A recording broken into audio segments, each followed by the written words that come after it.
This is Michael Clara coming to you from Salt Lake City, Utah. Today's presentation is about the Utah State Board of Education and how the newest member of the board, Sarah Reale, has beguiled the entire board. The title here is Sarah Reale, the Seductress. She injured the good name of the board. The table of contents for this presentation will be Chapter 1, Breach of Trust, Chapter 2, the Taylorsville Library Incident, Chapter 3, Board Policy, 4, Seduction of the USBE, and the Good Name of the USBE. And I think probably the first 2 or 3 chapters I'm going to go through pretty fast, and you'll just have to pause it if you want to read some of the things that are in there. But this is a statement that all board members sign upon their being elected and coming into office as elected members of the Utah State Board of Education. And one of the things that you'll see in this presentation, that this is one of the things, in my opinion, that Sarah Reale has failed to do, to maintain private, protected, or controlled information received in the course of my official duties. And this is a statement of ethics that I believe that she has violated. And as you know, the Utah State Board of Education is elected. There's 15 members of the board, and they represent the entire state of Utah. Each of them has a geographic location. In this presentation, these are the characters, if you will, that we'll be talking about. They're either the board leadership, here is up on the top, their executive assistant, Sybil Child, superintendent over here to the left on the bottom, and then the staff members that we'll be talking about. I did a records request, several, in fact, over the last 2 months, and we'll be showing some of the communications between these people here on this slide and others. So to begin with, the backdrop for this presentation is an incident that occurred at the Taylorsville Library on June 29, 2023. Board member Klein was doing a presentation. I think it's called Higher Ground. It's a nonprofit that she has with Monica Wilbur. And they were doing a presentation, I believe, on Title IX. And one of the people in the audience was Julie Jackson, and she files a complaint against board member Klein. And basically what she says is that, let me see here, we can read that Ms. Klein said that she never knows if the USBE family and student rights specialist is going to show up as a man or a woman. She then questioned how a person like this can be effective in the position as a family and student rights specialist. Based on the context of the conversation, it was clear to the audience that she was inferring that someone who is queer cannot effectively fill this position. When Julie Jackson files this complaint, I got this copy of the complaint, as I said, by doing a grammar request to the USBE, so that's why it's redacted. Her name isn't on there. And then it says she noted on there that she wanted to remain anonymous, but you'll see how that quickly faded, her anonymity. So one of the things that I'll show here is Board Policy 2005. And let me say, if you're not familiar with Utah law, at least in the state of Utah, in a school setting, in a local school board or a state school board, policies have the force of law that are passed by boards.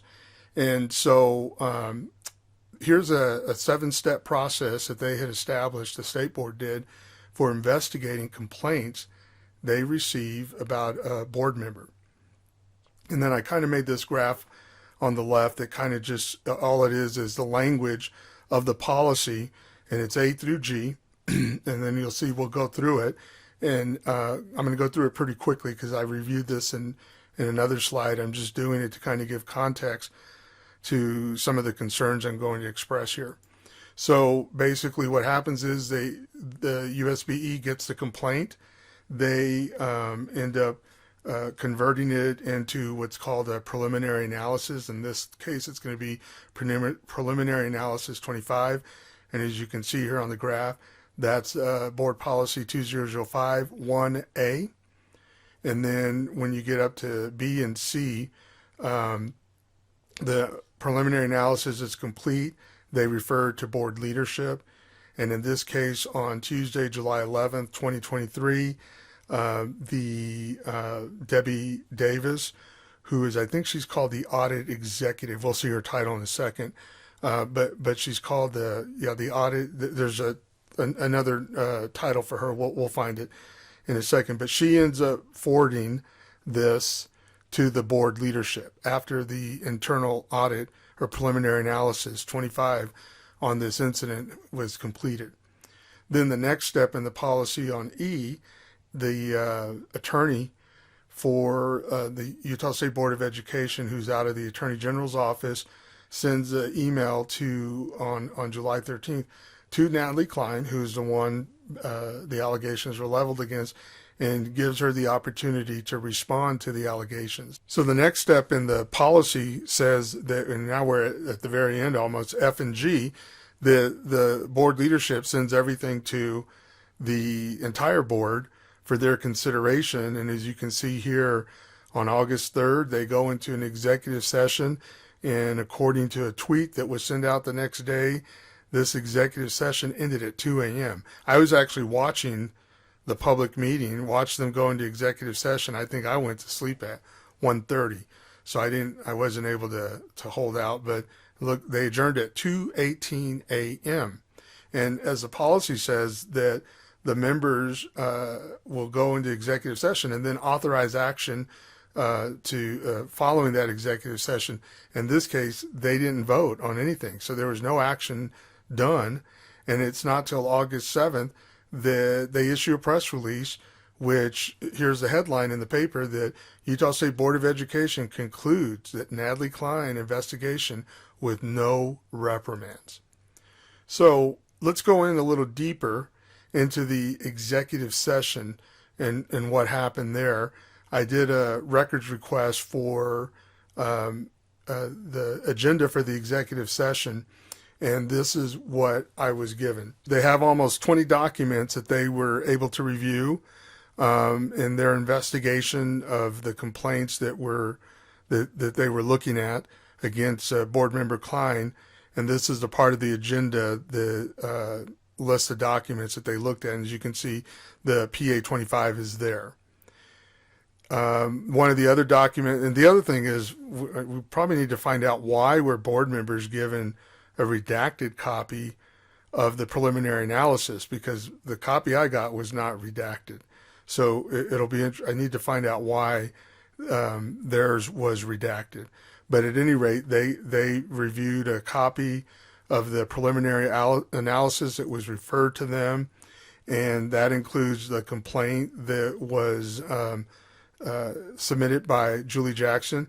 And as you see here, what the preliminary analysis concluded is that they received the concern and the complaint was filed, and they end up saying that IA, which is internal audit department, was unable to find any statements where Member Klein referred to a USBE employee or USBE family and student rights specialist, meaning that they could not substantiate the allegation by watching the video of the meeting that was published. And then you see here's a letter that the board reviewed in executive session, and it's basically Board Member Klein saying that the allegations are false and that she unequivocally disagrees with Julie Jackson's allegations. Another document that they reviewed was by Kim Chandler, an email. And you see here that when Julie Jackson submitted her complaint, it asked right here, are there other persons who might provide information or who witnessed the event? And she lists Kim Chandler. And they contact Kim Chandler, and she says nothing, that wasn't said, that she was there from beginning to end. And they have other statements, by the way, from people that assert that the allegation is false. And as far as I know, they could not find another person that could substantiate the allegation. So the board naturally declined to issue any reprimands on this particular issue. And what's concerning to me is that the press release by the PIO for the public information officer says, in this matter, no additional action was taken due to lack of sufficient evidence. And to me, that's a little misleading. It mischaracterizes what happened. They didn't have lack of evidence. They actually had evidence to the contrary, that the allegation was false. So this is what it looks like on the graph that I created on how this process worked. It provided due process to the person accused, in this case, board member Klein, and it resulted in no action, which to me is appropriate. That there's a policy set that dictates how this is going to work, and it's going to be fair to everybody. Here's the problem: the seven-step process, and this is what the point of this presentation is: the seduction of USBE. Is the fact that that Sarah Reale, who's a member of the board, the newest member of the board, was able to manipulate and beguile, the entire board on this issue. It's really bizarre. So what ends up happening is that, going back to this process, on Tuesday, July 11th, the auditor issues this. She forwards the preliminary analysis 25 about this incident to board leadership. And on that same day, what ends up happening, and these are documents I received through records request, is that Sarah Reale calls a meeting. You see here at 4:57 p.m., she is sending an invite for a Zoom meeting, for a meeting that she's going to have that evening, and she's hosting it. We find out through a KSL news report a couple days later that there were 8 members of the board that met in this meeting, apparently. And because that's the only way we even knew that it happened from the public standpoint, because KSL News reported it. And so this to give you an overview of the graph, as they're going through this process that I already showed you how they went through it, that they end up having an illegal meeting. And I think it was a result of the fact that this preliminary analysis had cleared board member Klein of any wrongdoing. So here you have these two events that I want you to take note of, that on July 11th, you get this email where she's sending this to board leadership. It doesn't go to Sarah. I think somehow Sarah got a hold of it because the next day after these two events occur, the forwarding of preliminary analysis 25 to board leadership and this illegal meeting that occurred that night, in less than 24 hours, Lindsay Ayers of KSL News Radio is sending a text to Debbie Davis, and she says, "Hey, Lindsay, this is Lindsay Ayers. I'm a reporter with KSL News Radio. I'm looking for a copy of a complaint filed by Julie Jackson of the Granite School Board." So this is, the complaint that we just talked about, and it's the, so anyways, out of the blue, I guess, and I got this text exchange as a result of a grammar request. So, what a coincidence that the day before, Debbie Davis sends this report to the board leadership, and the next day we have a reporter from KSL News asking very specific questions about it. She even knows the name of the complainant, the one who wanted to be anonymous. So instead of replying to the reporter, Debbie Davis informs the board chair and one of the vice chairs.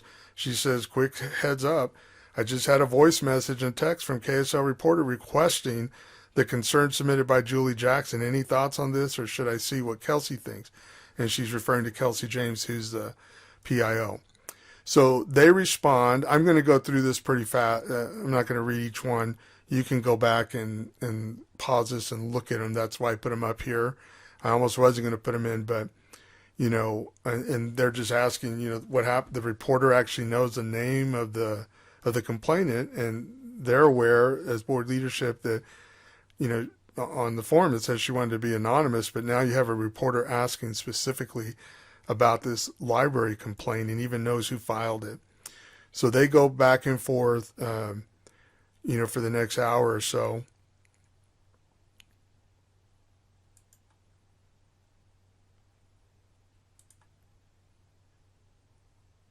And at 7:06 p.m., Debbie Davis responds to Lindsay and says, "Sorry for missing your call. I was presenting at a conference and am traveling. I can confirm that we received a concern. However, the concern is a part of an active investigation and as such is protected. So we can't share it." So at 7:06 p.m., watch that. A few minutes later at 7:11, Sarah Reale sends an email, this infamous email that I've talked about in previous videos, to board leadership. And you'll have to go watch those to kind of see the impact that this email has. I did a graph on one of them, on one of the previous videos, just showing that in the middle is kind of, this is this gear shift infographic, is just showing that in the middle is this email, and it's the email that I just referred to that was sent to board leadership, and all the things that this email was able to do. It ends up, and I'll go over some of this, but in the last couple last videos I covered on this is just all the impact, negative, and the damage that this email was able to do, because first of all, it was leaked to the media, but we'll get to that. So, and again, the interesting thing to note here is that this email is sent to board leadership in the midst of this flurry of text messages that's going on. And so, and it's the day after this illegal meeting. And she says right here that yesterday myself and other board members had a productive conversation with Chair Moss. So really she's only sending the email to the two vice chairs, because you'll see Moss is the one that told her to write the email in the first place. So Moss and replies back to her, "Thank you, Member Reale, for the additional input and information," even though, he's the one that told her to do it. So keep in mind, this is 8 minutes after, the text messages are going back and forth, or at least that Debbie responds to Lindsay Ayers. And then that here, I'm going to skip through these too, that Lindsay's just asking a bunch of questions all night long on text. And really, in my opinion, she has a copy of that that email that Debbie sent to board leadership. I think that what I'm seeing here is that Lindsay is trying to get confirmation of that and the details of it. And to Debbie's credit, she doesn't offer any. She's just kind of talking about the policy and the steps that they take, but she's sticking to what she said, at least in this text messages or message exchange, that she can't disclose the details of the investigation. But Lindsay continues to try to pull something out of her, and Lindsay's just an amateur, so it doesn't work. She never gets anything out of Debbie Davis. And then, again, Debbie Davis' responses are just that, here's the process, and she's getting, in very general terms. And then at one point, I guess, after 2 or 3 hours of this, Lindsay gets the point that she's not going to get anywhere. She's not going to get anything out of Debbie Davis that she can quote. So she says, "You've been so helpful. I wish all state agencies that I cover were this easy to work with."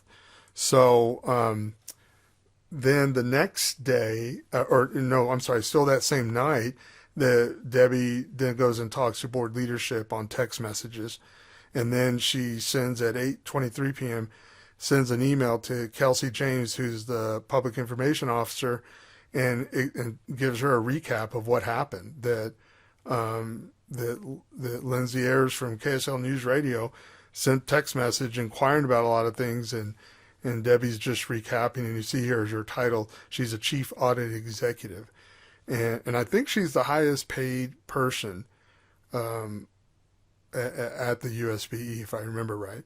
So she's, I would say, a professional. So I don't think that she offered any information or gave any or disclosed any information to Lindsay Ayers.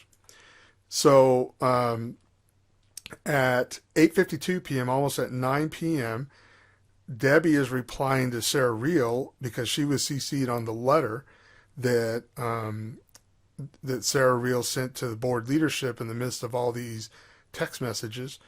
And basically what Debbie says is that she received the email and she's going to convert it to a preliminary analysis, which it ends up being PA 27. I don't think there's anything nefarious going on there.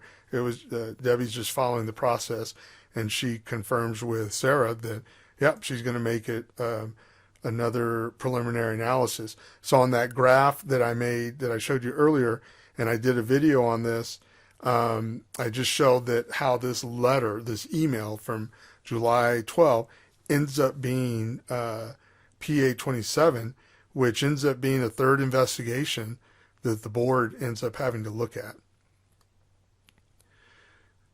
And then going back to the text messages are still going on all night. Ma says, who's the reporter? And Debbie says it's Lindsay Ayers, KSL News Radio. So this is, going back to our graph that I made, on the bottom is the departments on how this complaint about the library was processed. And then I've added up here on the top how there was a following on 7-11, which is under the column C, which is that part of the policy that says they do the analysis and then they send it to board leadership. On the day that Debbie does that, then Sarah Reale has to convene a meeting of the board. Apparently over half of the board was involved in it. And then these text messages happen the next day, and then the email that Sarah Reale sends to the board leadership. The very next morning at 7:46 a.m., the reporter, Lindsay, sends a records request to USBE. She also talks to Debbie Davis, and there's some text messages that I think I'm missing. In fact, I probably need to do a follow-up grammar request for them because it looks like they text each other earlier in the morning. But anyways, basically, she talked on the phone with her. They exchanged some text messages that were not provided to me for some reason. And then Debbie tells board leadership she is planning to publish a story today. So that Lindsay's going to do a story that day about these confidential internal investigations on board member Klein. And sure enough, that's exactly what she does. At 4:20 p.m., the breaking news, it was Utah State Board of Education member Natalie Klein under board investigation. What makes this so insidious, there's several reasons why, and we'll go over those. Number one is, I pointed out in a previous presentation, is that these two, the reporter, Lindsay Ayers and Sarah Reale, who's on the board, are friends. They're actually sorority sisters, and they have a relationship that expands decades. And they're close friends from college. They've stayed in touch over the years. Just looking at social media, I can deduce that. And so it's not surprising that because they're sorority sisters, I'm going to conclude that Sarah Reale is the one that gave that email to Lindsay Ayers. Of all the news medias in the Valley and here along the Wasatch Front, KUTV, KSL, Fox 13 News, ABC News, we have the Tribune, the Deseret News. It's going to be the KSL News Radio that's going to get the scoop on this. And I think this is why, because the sorority sisters exchanged information. So basically what I just want to point out here is that Sarah Reale has this persona on social media that doesn't match the reality of who she is. So for example, she'll put on August 14th, as we move into this new school year, I have hope that the polarization and bitter divisiveness we have seen and experienced in recent, she's the one that's the cause of it when it comes to the institution of the Utah State Board of Education. So she's either blind or hypocritical that she's trying to say this, and endorse something that the superintendent opinion that she wrote. And then you see she runs around like she's the cheerleader for the employees of the State Board of Education and stuff. And in my opinion, that's a bit demeaning. It's like, it's this, what would I call it? Just this, I don't know. It's a paternalistic attitude that I think is insulting to employees. But this is what she does. And the reason I'm bringing this up, because she's really not all that when it comes to supporting employees. Because her sorority sister, in this case, when this story broke, she talks about 3 investigations, and I have PA 25, which are the preliminary analysis. The one was the library one, the other one was a social media one, and the third one that's unknown, I'll get to that. But the reporter Lindsay says that USBE auditors confirm those are 3 of the 87, and as far as I can tell, that's a lie. The no auditors told her that, would tell her that, because you remember that in the text message, Debbie tells her, I can confirm that we received a concern. However, it's an active investigation. It's protected. We can't share it. So I believe that and I'll tell you what I think she's doing, that Lindsay's just trying to cast suspicion somewhere else other than where it belongs by blaming the information that she got, saying that she got it from USB auditors. If that's true, then the USBE should be doing an investigation as to why their auditors are disclosing confidential information. So going on here, this is the letter, the email, if you will, that we know that Lindsay Ayers had possession of, because she quotes it, literally quotes it, and discusses, because Sarah Reale talks about these investigations to board leadership, and somehow Lindsay gets a hold of it.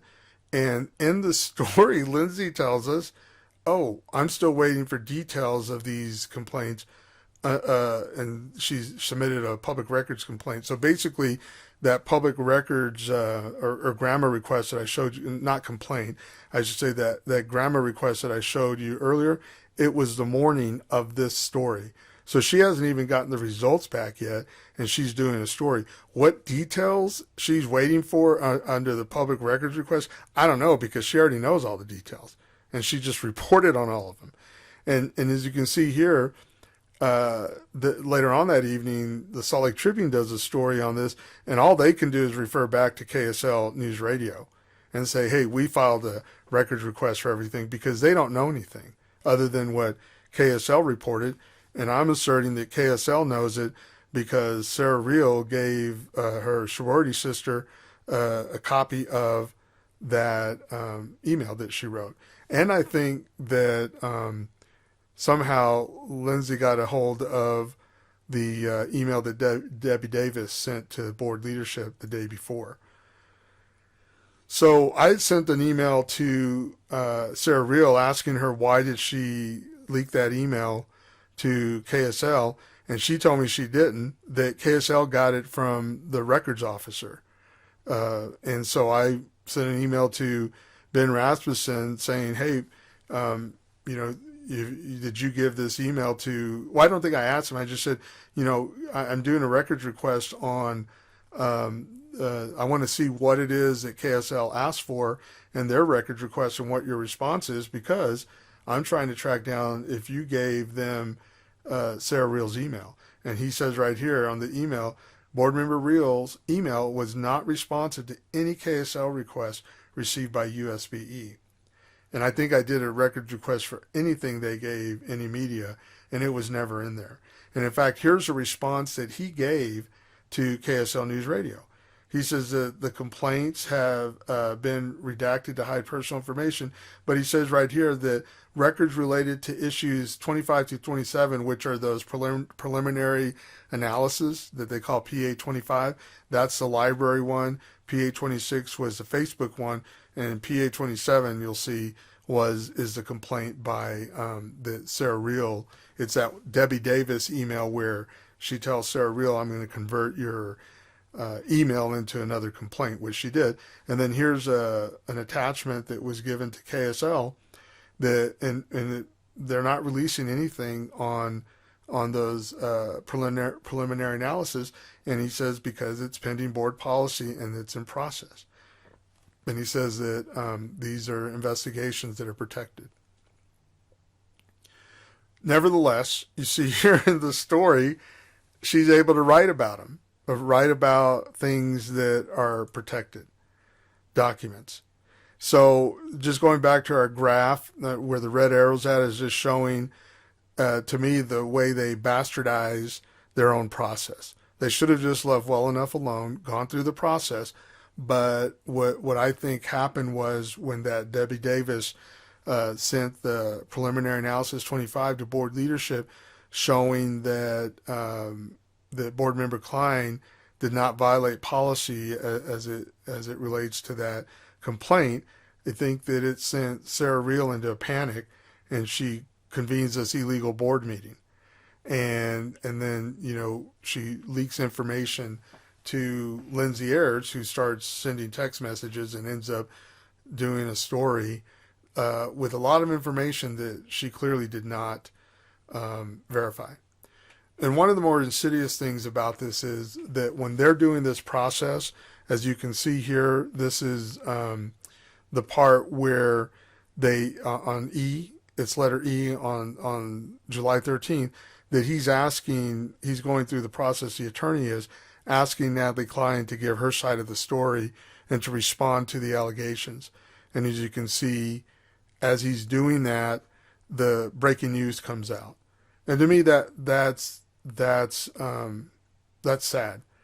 And it's ridiculous that he tells Natalie Klein, finally, please keep this matter, including your response, confidential. And I'm sure he doesn't know this. He's at work. He has no idea that breaking news is going on all over the place about this investigation, that he's telling the person accused to keep it confidential while, in my opinion, her fellow board member, Sarah Reale, and her sorority sister have orchestrated a campaign just to embarrass board member Klein, because they know that the investigation up to that point had cleared her of any wrongdoing. And this is what they wanted, was the outcome was really of their illicit behavior was just like a childish teenage behavior. And to me, it's just full display in Utah politics that these two immature sorority sisters, this is all they could get out of it, is the Salt Lake Tribune, and this is a reflection of the attitude and the condemnation that Natalie Klein got in the public, and to me the embarrassment that comes to the Utah State Board of Education for mishandling this investigation. So the last chapter here is the good name of the board. And this comes from their own bylaws that says that that a member can get censored for violating law, policy, bylaws, or any other conduct which tends to injure the good name of the board. Now, there's no place in their policy or their bylaws that stipulates what are the things that would injure the good name of the board. But in my opinion, they've weaponized this, and really it's not Natalie Klein that's injuring. How do they say that? Any other conduct which tends to injure the good name of the board. Well, let me close out this presentation with the things that they've actually have done, the accusers, if you will, of Natalie Klein. They're the ones that have injured the good name of the board. Here's a story from KSL, and Lindsay Ayers is the one that says that 7 members of the board called a meeting with Chair Moss. The only way she knows this is that somebody in this meeting had to tell her because nobody else knew about it. And I think it was, as you'll see here, it was somewhat of a deception. I actually filed a complaint with the Attorney General's office for Opens Meeting Act violation. And on this day, September 7th, I got a letter back from the Attorney General saying that they did investigate this and that I was correct, that if 8 members of the board met, it would be a violation of the Open Meetings Act. However, there was only 7 members that met, and they know this because the board chair told them that. So they go on the word of the board chair. On this day, it's actually September 7th, there's a board meeting going on, and people in the public comment section, I think one of them was Monica, and they call out. I don't think they knew. Well, yeah, they wouldn't have known because I don't think I published it, that the Attorney General's office closed their investigation. But the people that did public comment called out Moss, Chair Moss, about violating the Open Meetings Act and calling an illegal meeting. And he said, no, there was only 7 of us, not 8, is what he declared in the meeting. So he declares in the meeting that 6 of them that 6 board members met with him. Well, over the last month or two, I've been doing records requests, and all I can find is evidence that only 3 members actually met, not 6. And so to me, so both, as far as I can tell, both KSL was wrong. So KSL never vetted the information that they got. And here's I did a couple of grammar requests on this particular issue, and the last response that I get is in the records that are given to me is a Zoom meeting invite that Sarah Reale sent to Moss and to Carol Lear. And then the records officer says that he even asked, I guess, he said the meeting host has conducted a reasonable search and there are no additional responsive records to provide. So apparently he can look electronically to see what activity is going on, and because this was a Zoom meeting at the USBE server, I'm assuming he could look at it, but he even asked Sarah Reale, and she confirms that these were the only 2 people, according to the records officer, that she invited to the meeting. So there were only 3 people at the meeting. And so this is what I call, if you look it up, I'm not going to go into it a lot, but the Delphi technique. And I've seen this like when I was on the board in Salt Lake City, the business administrator, Janet Roberts, used to do this to us, is they separate us. We have to have, when it comes to budget time, we'd have to have these small group meetings where only 2 or 3 board members would meet. And then you have 3 of these because there's only 7 of us. And then they would come back and tell us, well, this group, most of the groups wanted to do this or do that. And it was like, that's not true. So it was a way to manipulate us into thinking that this is what we've concluded. Another way I've seen this abused is the city here in Salt Lake City will have some meeting about what we're going to do with the trail on 900 South, and you go to a community meeting and they split us up in groups. And then so there's like 8 tables there, and then they're writing down what it is that our concerns are or what we'd like to see, and then they tabulate everything.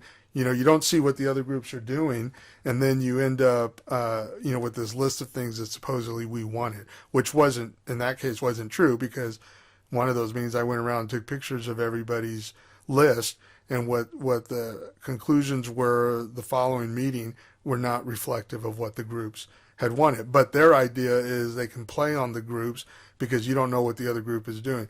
I think that's what these idiots did. Only 3 of them met, because that's the only evidence that that we can find at this point.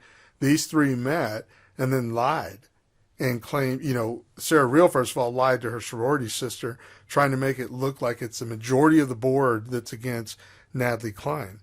And then Moss is lying in a board meeting last month saying that there were really 6, because they want to have the illusion that the majority of the board or half the board is against Natalie Klein. And that isn't true. It's not, we know it's not true, because the board did not vote to reprimand her. And so it makes sense that, and because I always thought this was weird when it was going on, that how did you have, at the time we thought it was 8 members, rather 7 or 8. How could you have that many opposed to what she's doing and supposedly mad at her or upset with her, but then at the end of the day, when they're in an official meeting, come out of a closed door meeting that ends at 2:30 a.m. just to end up taking no action against her. So I think this is why it happened. It's only these 3, and they lied and faked everybody out that there was more. And again, probably the other board members aren't asking each other who was there or who, and they just assumed the other person was there. But this is really what injures the good name of the board, if you will. Another thing that I want to talk about here that, I guess another deception that comes out of the mouth of Chair Moss is that on July 13th, when he's being interviewed for this story, he says he won't confirm whether they plan to bring this issue before the entire board. And he's lying, because we know that, through a records request, I was able to put everything together in a timeline and see they already knew that same day that this was going to go before the board, because this is the email that the attorney sends Natalie Klein saying, hey, let's hear your side of your response to these allegations, because this is going to go to the entire board. Now, why Moss couldn't tell the media that on the 13th, I don't know.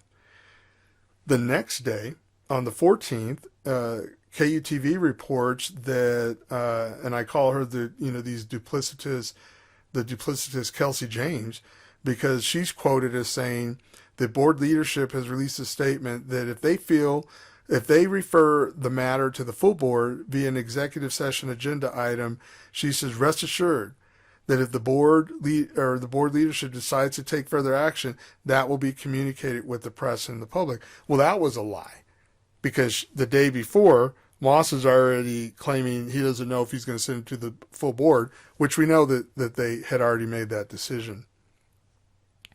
The next level of deception, was to inflate the number of complaints against board member Klein. And as I already pointed out, here's the email where Debbie Davis informed Sarah Reale that her email to board leadership will be considered another complaint. And indeed, that's where over here on the green I showed in the graph that it ends up being converted to preliminary analysis 27, and then it actually becomes part of the executive session and something that the entire board considered. And there it is right there on the agenda. And let me tell you why that's significant. But before I tell you why it's significant, let me point out the minutes of that closed door executive session. Closed door and executive session mean the same thing here in Utah. That Kelsey James, who's the public information officer, was in the meeting. So she's aware of what happened. And in spite of that, when it came time for the board to issue a statement on closing these investigations against Natalie Klein, Kelsey James does not mention the third investigation. She mentions the Taylorsville one, which is PA 25. She mentions the Facebook one, which is PA 26. But she doesn't mention PA 27. And interestingly enough, even from the inception and the beginning of this, when the breaking news happened, Lindsay Ayers, the sorority sister of Sarah Reale, knew that PA 27 was Sarah Reale's complaint. That's why she refers to it as one other unknown situation involving Utah State Board Education member Natalie Klein. So that's all she's going to give it is that much attention, because she does want to expose her sorority sister. Unlike the reporter Tanner from the Salt Lake Tribune, Courtney Tanner, she catches on, hey, what's going on with the third investigation? And she asks Kelsey James, and Kelsey James says, quoted in the paper, well, and this is again after everything is wrapped up, and you see here Utah board member Natalie Klein cleared of wrongdoing in 3 investigations. But what was the third one that the public was, given any information on. And Kelsey James says, the spokesperson for USBE, said that complaint didn't reach the same level of escalation as the other two and was not passed on to the board leadership for consideration. That's a lie. So, and I already pointed that out. It was in the executive session. We see it on the agenda. Kelsey James was there. She's aware, and we know what it is. So she's lying to the public, even though, she gave the assurance otherwise. So moving on to another incident is that when they do this statement on August 7th, and we get this headline that she's cleared of the investigations, and you see here, the Tribune actually says wrongdoing of 3 investigations. She's cleared. She's cleared as I don't know what news media did this one, but we should be done with this. Okay, we should be done, but no, we're not, because then on August 12th, 2 board members, Brent Strait and Leanne Woods, issue a letter to, they call them their educational partners, and I don't even know who that is, but they're going to tell us all kinds of stuff in this letter. One of the things they tell us on August 12th is that a joint letter by individual board members will be released to the public, among other things. And it's like, what is that about when I read that? And so I submit a records request to the USBE a couple of days later saying, hey, I'm requesting a copy of the joint letter by individual members as described in the attached letter by USBE members Brett Strait and Leanne Woods. And to my surprise, I get a copy of this letter dated August 11th, and it's a letter of reprimand that they sent to Natalie Klein. And I'm like, how is this even possible? So I go back and look at what meetings occurred during that time frame since August 3rd, when they supposedly had an executive session and came out and cleared Natalie Klein. There have been no meetings between August 3rd and August 11th for them to have taken any action on a letter. And don't forget that it was the duplicitous Kelsey James that says, rest assured that if the board or board leadership decides to take further action, that will be communicated with the press and the public. She said this back on July 14th. A month later, that's a lie, because they end up issuing this letter of reprimand in secret. As I look at the letter of reprimand, it occurs to me when I was looking at it that 3 people didn't sign it or didn't attach their names to it. One of them is Natalie Klein, which makes sense because it's going to her. But I was intrigued by the fact that Christina Bogus and Emily Green, these 2 members, their name does not appear on the letter. So I submit a records request to the USBE, and I said, hey, I want copies of the email exchanges that occurred between these 2 board members from this time to this time in reference to this letter of reprimand sent to board member Klein. And I get this, I only get 3 documents, 3 emails, which is really kind of less than half of the conversation. But I get enough information to know that these guys, he says, look at the subject line, executive session confidential. That's illegal in the state of Utah to be holding an executive session through email. And he says right here, board leadership has worked to prepare a letter in line with the direction of the board during executive session. There's no direction of the board. You didn't vote on anything, so there's no act that they should be doing, but they're doing it. And it's illegal. Here's the one to board member Bogus. He sends the next day basically saying the same thing. And then there's part of a conversation that I get where they've changed some of the wording in the letter, and he's communicating this to board member Bogus, who again is not named, does not show up on the letter. So basically, there's several violations here. A violation of GRAMA is the fact that the records officer redacted this part of the letter but doesn't tell me why, or part of the email, which is not legal. So I appeal that. I know enough just from this little emails that they did give me. This is a violation of Utah's Open and Public Meeting Act to be deliberating on an issue through email. So, and here's kind of, the state law says that state board shall meet, and that a majority of all board members is required to validate an act of the state board. And then that it's 52.4.2043 is about closed meetings, closed door meetings. It says an ordinance, resolution, rule, regulation, contract, or appointment may not be approved at a closed meeting. A public body may not take a vote in a closed meeting except for a vote on a motion to end the closed portion of the meeting and return to the open meeting. So in Utah, they're required to go into open meeting and vote on any action. In this case, what it looks like they did is they voted in the closed session and then started crafting this letter while deceiving the public, saying that nothing, that no reprimand was going to be issued to board member Klein. So I did a records request that, he doesn't give me all the emails. So I do an appeal, and according to the GRAMA statute here in the state of Utah, then I'm required to do an appeal to they call it the chief administrative officer. Each agency has one. And in this case, it's Superintendent Dixon who gets it. And she hasn't replied. She has 10 business days to reply. And I have another one that she's been doing. She just ignores them, and not all of them. She ignored another one, and now it's before the state records committee.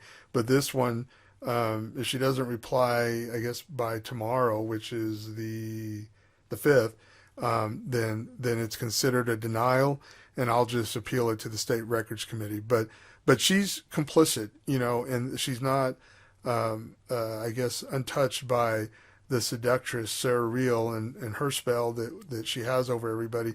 So here you have the superintendent being complicit in covering up the wrongdoing by just ignoring an appeal to a records request. But it doesn't matter by state law. Then we just go to the state records committee, and they'll have to answer for it eventually. And for whatever reason, they're just slow walking it or trying to delay having to provide the rest of these documents. So this is basically what it looks like is the, how the steps of the policy go through and how they bastardized it with adding extra steps because they could not abide the due process was concluding following it that the board member Klein was not guilty of any board policy violations or state laws. So they create a problem. The other last thing I'll point out here is that these guys, in my opinion, violated the Open Meetings Act by going into detail about what happened in the executive session. And the idea is here in the state of Utah that you have an elected official that you're investigating or an employee of a governmental agency. If the allegations are not sustained, then it should not be public what happened. So if I did a records request on an investigation of a public employee, it can only be released if the allegations were sustained. In this case, the allegations were not sustained. But these guys are going to talk about it and tell us, what happened in the meeting. And say, well, we still think she broke policy, even though the rest of the board didn't. So I did a records request for all the documents based on, what these two talked about. And I got all the documents. I got the agenda and the documents, except these 4 documents are being withheld. So and these are the ones that I filed, I think 3 of them, I filed an appeal to Superintendent Dixon, and she ignored it. She didn't even reply to the appeal, which is fine because after 10 business days, then it's considered a denial, and I filed the appeal with the State Records Committee. So we're scheduled for a hearing before the State Records Committee in December on these 4 documents that are being withheld. So we'll see, what we can learn if the Records Committee orders those documents to be released. So let me just close this by saying that the newest member of the board, I don't know how she can manipulate everybody, and how she does it is anybody's guess. But at the very least, she has no business sending out tweets stating the position of the full board, because as you can see, she's clueless about it. She definitely doesn't speak for the board. So early July, she's telling people through a tweet, well, that Natalie Klein's opinions do not represent the full board. Well, Sarah, neither do yours, really. And so just drop it. If she has, again, she's a newest member of the board. She's really ignorant when it comes to how government operates. And in my opinion, she's unethical. But she's gonna, going to try to tweet what the position of the board is. And just so everybody knows, here's state law. It says that the majority of all members are required to validate an act of the state board. They do that by voting. And then in their own bylaws, it says once the board has voted on an issue, the vote is the official position of the board. So you only get the official position of the board by a vote, not by a tweet from the seductress, Sarah Reale. And again, why everybody's being seduced by her, I have no idea. So let me just close here with something I told her in an email, that I sent to Sarah Reale last month. I said, for the most part, the public sees that you and others on the board are motivated by political bias and personal animus in your relentless quest to prove your fellow board member an illegitimate elected official. And in that quest, you have clearly abandoned objectivity and suspended all sense of fairness. I believe that you have allowed enmity to cloud your judgment. The question is, how is she getting everybody else to go along with her foolishness?